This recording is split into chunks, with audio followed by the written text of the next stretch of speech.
नाज़रीन, आज हम ये डिस्कस करेंगे कि फार्मा सेक्टर में जो एक तेज़ी आई है, उस तेज़ी की क्या रीज़न है और क्या ये तेज़ी सस्टेन करेगी आगे भी। यानी जो स्टॉक हैं फार्मा के वो अच्छा परफॉर्म करेंगे। ये आज हम डिस्कस करेंगे।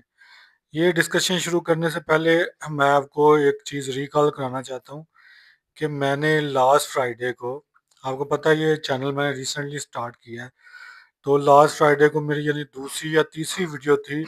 सेक्टर वाइज मेरी पहली वीडियो थी, जो मैं सेक्टर वाइज सीरीज थी जिसमें मैंने फार्मा भी डिस्कस किया, ऑटो भी किया, फिर सीमेंट भी किया और उसके बाद फर्टिलाइज़र भी किया। तो ये सेक्टर वाइज मेरी पहला फर्टिलाइज़र था और दूसरी मेरी तो समझ लें कि चॉइस थी या जिसमें मैं पोटेंशियल देख रहा था, वो मेरी फार्मा सेक्टर थी। फार्मा सेक्टर का थोड़ा सा मैं आपको अगेन बताता हूँ कि ये इस टाइम भी एक हाई पीई पे ट्रेड कर रहे हैं, यानी कि ये पीई हाई होने की वजह इनमें ग्रोथ है। ग्रोथ वाइज अगर आप देखें तो हमारे जो तीन सेक्टर हैं वो उनकी पीई हाई है इस टाइम। एक फार्मा की है, एक फूड सेक्टर की है और एक हमारी जो आईटी सेक्टर है उसमें पीई हाई है। और पीई हाई होने की रीज़न यही है कि जो इन्वेस्टर हैं वो इसमें ग्रोथ देख रहे हैं। अब अगर आप कंपैरिजन करें फार्मा सेक्टर का, पिछले जो रिजल्ट्स मैंने पहले भी आपसे डिस्कस किए थे, मैंने शीट बना के एक्सेल में क्वार्टर वाइज उसमें मैंने आपसे शीट डिस्कस की थी कि इनकी क्या परफॉर्मेंस है। तो फार्मा की आप परफॉर्मेंस देखेंगे तो काफ़ी इंप्रूव हो रही है, मैसिव जंप आ रहा है उनकी ईपीएस में। कंपैरेटिवली अगर आप देखें जो हमारी फूड सेक्टर है, ऑल दो उसकी ईपीएस बहुत उसकी पी हाई है और ईपीएस लेकिन उस हिसाब से नहीं बढ़ रही।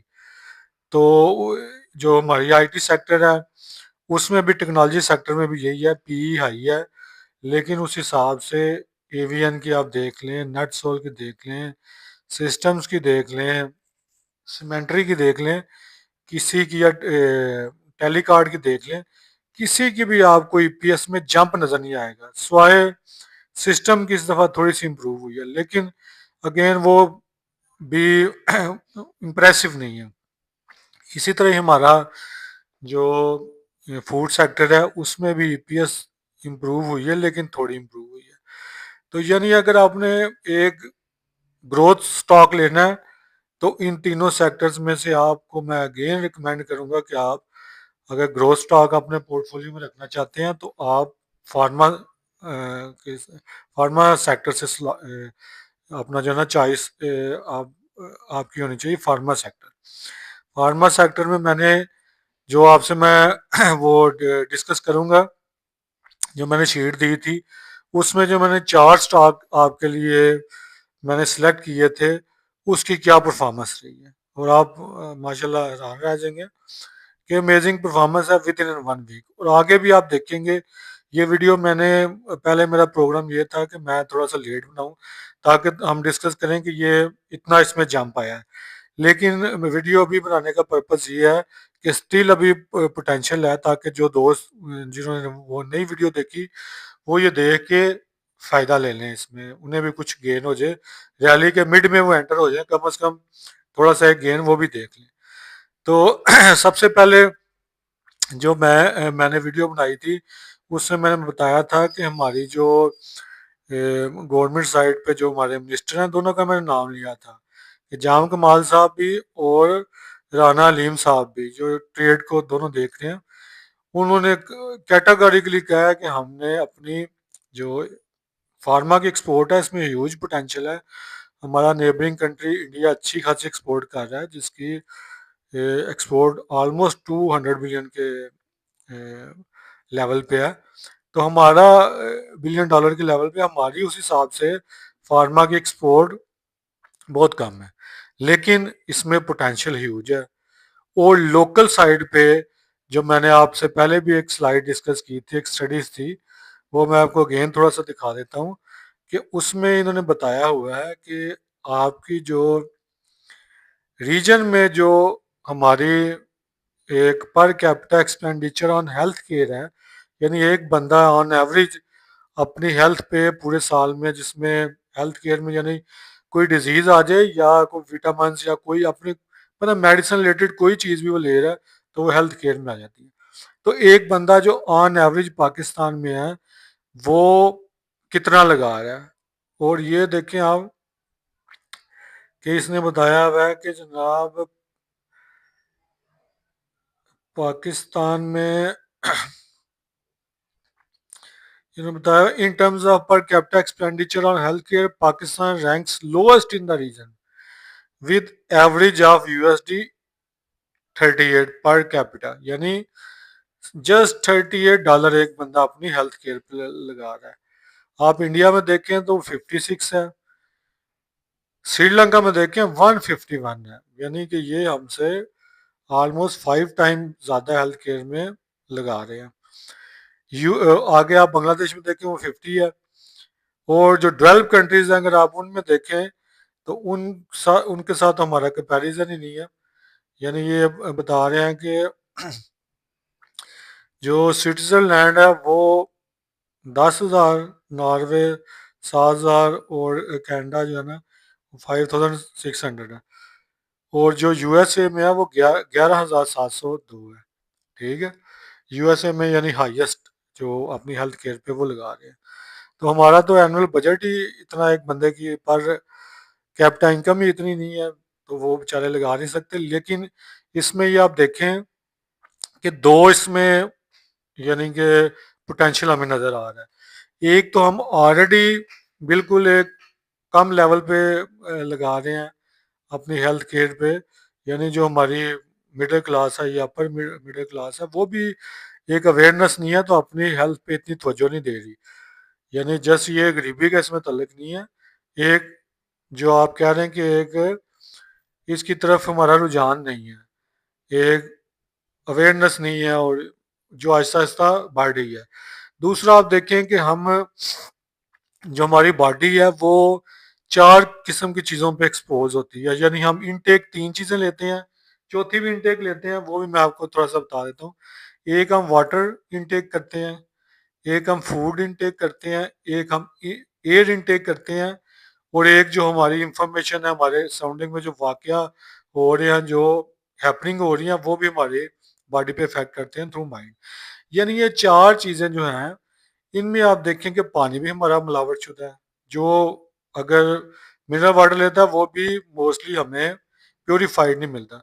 जो नीचे से जो नेचुरल हम यूज़ कर रहे हैं, तो जो गरीब लोग इस्तेमाल करते हैं जो बोर करके, वो भी उसमें आपको पता है कितने उसमें सीरियस हेल्थ कंसर्न्स हैं। उसके बाद जो फूड हम खाते हैं वो भी मिलावट शुदा है। यानी कि आप देख लें कि दूध अगर हम लें कि जी हेल्दी एक फूड है, तो उसमें भी कितनी ज़्यादा मिलावट है कि आपको सबको पता है कि अब जो एक तो होता है पानी डाल देना दूध में, एक होता है इटसेल्फ एक आर्टिफिशियल दूध बनाते हैं बड़े गलत तरीके से, जिसमें अनहेल्दी इंग्रेडिएंट्स होते हैं, और वो हमारी जो पॉपुलेशन है वो इनटेक कर रही होती है। और जब कोई गवर्नमेंट अथॉरिटी या फूड वाले पकड़ते हैं तो जस्ट उन्हें जुर्माना करके और दूध ज़ाया करके छोड़ दें, कल फिर वो बना के ले आते हैं। यानी कि कोई इधर कानून साजी नहीं है इस पे। इसी तरह ही हमारी जो दीगर फूड आइटम्स हैं उसमें भी कोई ऐसे ऐसे इंग्रेडिएंट्स जो दुनिया में बैन है वो यूज़ होते हैं। एग्रीकल्चर साइड पे भी वो पेस्टिसाइड हम यूज़ करते हैं जो जिनका इस्तेमाल ममनू है, जो हम यूज़ कर रहे हैं, जिसका हमारी बॉडी पे इफ़ेक्ट होता है। इसी तरह दूध में जो हमारे ये गुज्जर भाई हैं या दूसरी बरादरी जो दूध का काम करते हैं, वो ममनुआ टीका लगा के उसे ऑक्सीटोसिन कहते हैं, जिससे इसको दूध यानी निकालते हैं भैंस का, गाय का, जो ममनू है, और उसके इफेक्ट ये आपकी बॉडी में आ रहे हैं। जो आप एक दूध अगर आपको भैंस का भी मिल रहा है तो उसमें भी इतने गलत किस्म के यानी कि उसके गोश्त में और उसके दूध में उसके ऑक्सीटोसिन के असरात असरात होते हैं कि जो बहुत आपको नुकसान देते हैं। उसके बाद तीसरी चीज़ आप एयर की तरफ आ जाएं।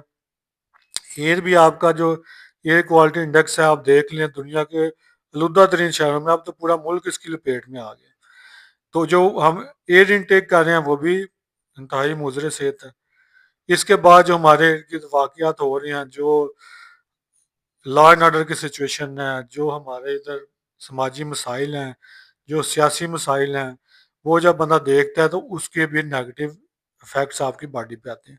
यानी आप देखेंगे हमारी बॉडी एक्सपोज है, यानी ये डिफरेंट किस्म की, यानी कि बीमारियों को इनवाइट करने के लिए जो आइडियल एक बॉडी का माहौल होना चाहिए वो है, उसमें इम्यूनिटी आपकी डाउन हो जाती है जब ये आपको चीज़ें प्योर ना मिले।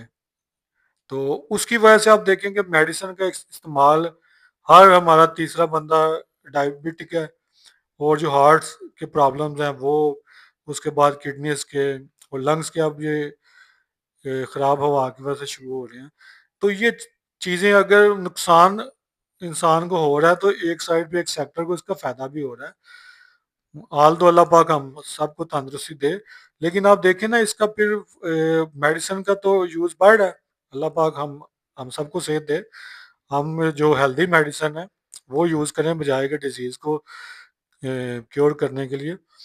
तो एक ये पोटेंशियल इसमें नज़र आ रहा है। दूसरा, एक्सपोर्ट साइड पे तो ह्यूज पोटेंशियल है, जिसका मैंने जिक्र पिछली वीडियो में किया, और नाम लेके मैंने कहा कि हेलियन की जो एक्सपोर्ट है वो सबसे मेजर एक्सपोर्ट हेलियन की, अगर इन टर्म्स ऑफ सेक्टर देखें, सेक्टर वाइज, तो हेलियन जो पहले जीएस के कंज्यूमर हेल्थ केयर होता था, जिसमें ये हमारी सेंसोडाइन, पैराडॉन्टेक्स, पैनाडॉल और ये इस किस्म के जो है ना ब्रांड्स इसमें आते हैं, सी जो कैल्शियम की गोलियां, तो हेलियन, एबर्ट की भी एक्सपोर्ट है।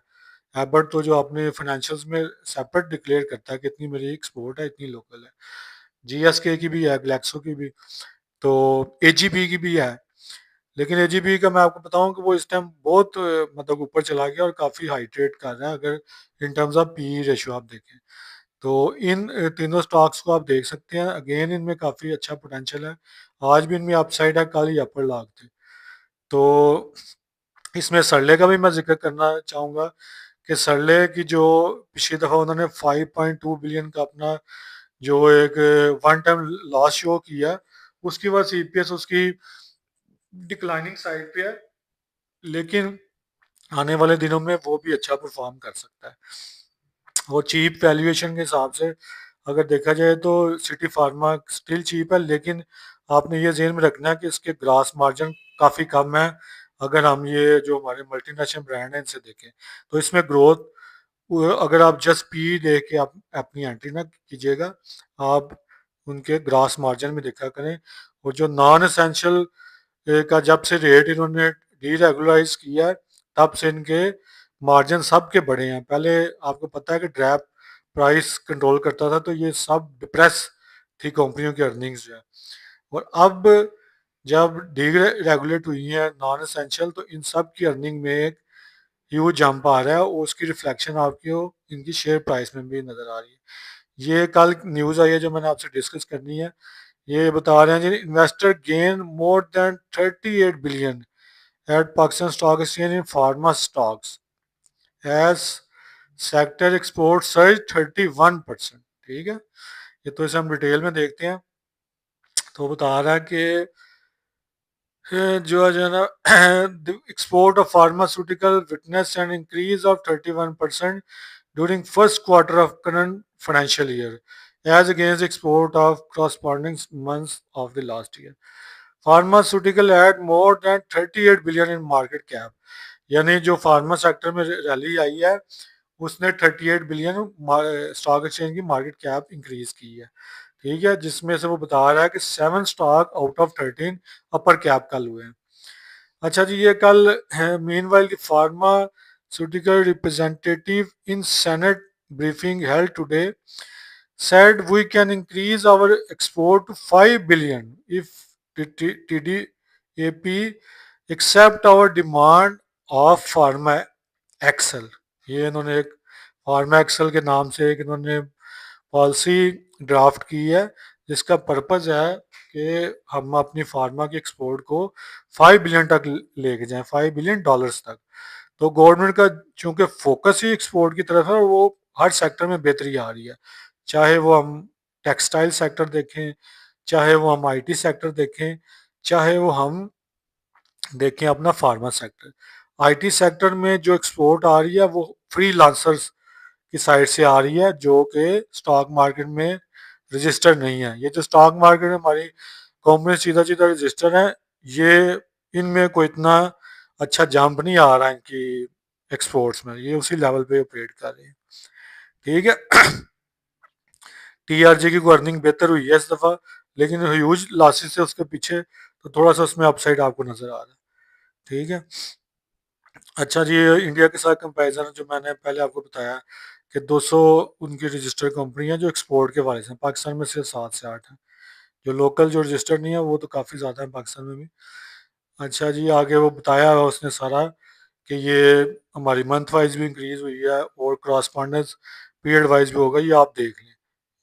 ठीक है, अब थोड़ा सा वीडियो लंबी हो रही है, ये देख लेते हैं कि ये मैंने आपको फार्मा में अपनी टॉपिक्स बताई थी, इनकी मैंने विद रीजंस बताई थी आपको कि ये ग्लैक्सो की आप देखें क्वार्टरली, इसके फर्स्ट क्वार्टर की अर्निंग देखें आप, ये सेल्स के नंबर हैं, फिर सेकंड क्वार्टर की आप देखें, फिर सेल्स के नंबर हैं, फिर ये थर्ड क्वार्टर की जो आई है, यानी ह्यूज इसमें मैसिव इसमें इंक्रीज आया है, डबल हो गई है।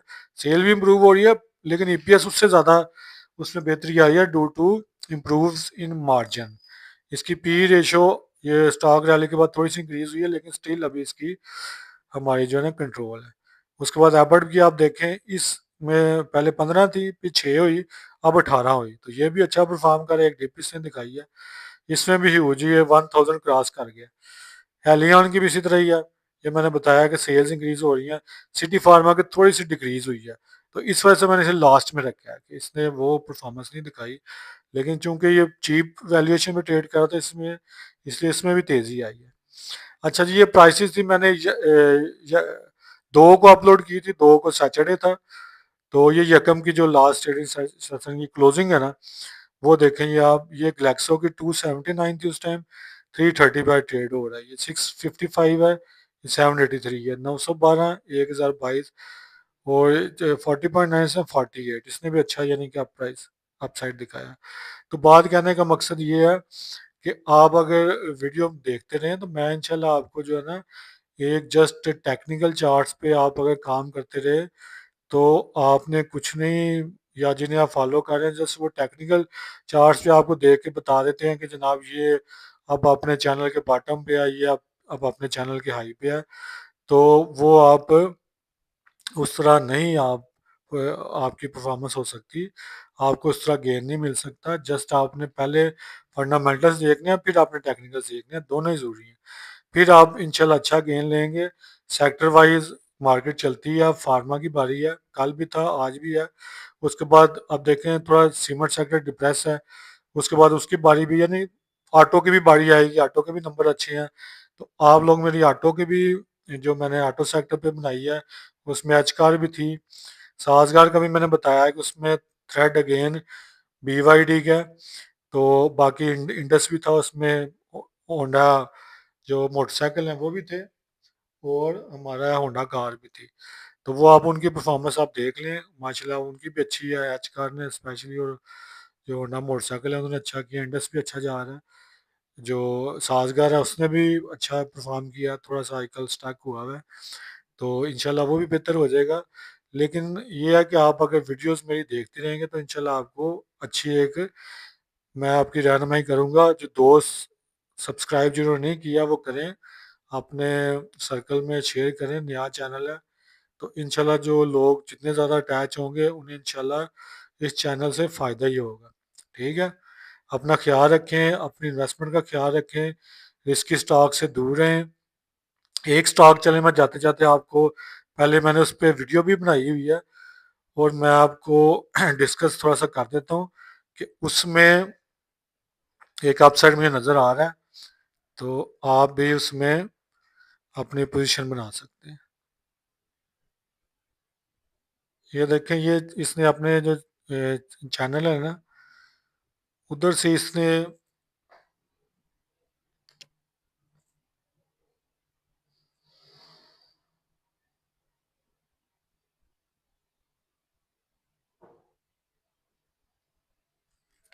ये ऑलमोस्ट उधर से सपोर्ट ले रहा है, ये पीछे से अगर हम थोड़ा लेके आए ना, तो ये इसका चैनल है, इधर से ही चैनल के बॉटम से सपोर्ट ले रहा है। और इंशाल्लाह उम्मीद है कि ये अच्छा आपको ना जंप अपसाइड दिखाएगा। आज वॉल्यूम्स भी इसमें कोई बेहतर हो रहे हैं, तो इसमें सी सैप में आपको एक अच्छा अपसाइड नज़र आ सकता है। इसमें मैंने इसकी भी मैंने वीडियो बनाई हुई है, सी सैप राइजिंग स्टार। तो इस इंशाल्लाह अगले क्वार्टर में इसके रिजल्ट्स मैं बड़े अच्छे एंटिसिपेट कर रहा हूँ, और आपको इसमें एक अच्छा अपसाइड मिल सकता है। ठीक है, ठीक है जनाब, that's all from my side. अपना ख्याल रखिए। अल्लाह हाफिज़।